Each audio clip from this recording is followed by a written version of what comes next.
আসল প্রশ্ন হচ্ছে জিলাপি বা বিরিয়ানি বিতরণ করা হয় এবং বেদাতে অংশগ্রহণ না করা সত্ত্বেও আমাদের বাড়িতে এনে দেওয়া হলে এগুলো গ্রহণ করা কি জায়েজ? জায়েজ। বেদাতি অনুষ্ঠানে অংশ নেবেন না, কিন্তু কেউ যদি খাবার দিয়ে দেয় খাবারটা হারাম হয়ে যায় না। একমাত্র সেই খাবার হারাম, বাড়াবাড়ি কথা বলা ইসলাম নয়। যেটা আছে ইসলাম সেটাই বলতে হবে।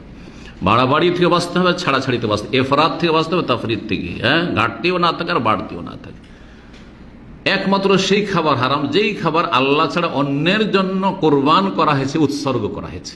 ওমা উহিল্লা বিহি লিগাইরিল্লাহ, তাহলে দেবদেবীর সামনে মিষ্টি কলা রাখা হয়েছে, বা আপনার বলিদান করা হয়েছে, জবাই করা হয়েছে, সে মাজারে নিয়ে গিয়ে খাসি মুরগ জবাই করেছে, হ্যাঁ ওগুলো খাওয়া হারাম, ওগুলো খাওয়া হারাম, হারাম হয়ে গেছে। কারণ জবাই আল্লাহর নামে হইতে হইতো, কিন্তু গায়রুল্লাহর নামে সেখানে বা গায়রুল্লাহর সন্তুষ্টির জন্য, সান্নিধ্যের জন্য জবাই করা হয়েছে। বাকি বেদাতি খাবার অনুষ্ঠানে হাজির হবে না, কিন্তু বেদাতি মহল যদি খাবার পাঠিয়ে দেয়, তারা মুসলিম ভাই, আর মূলত খাবারটা হারাম নয়, খাবারটা হালাল। আসল হচ্ছে যে মুসলিম অমুসলিম মুসলিমের দাওয়াত খেয়েছেন ইহুদির বাড়িতে, আসল হচ্ছে যে খাবার আমাকে দিচ্ছে, কি দিচ্ছে? হালাল।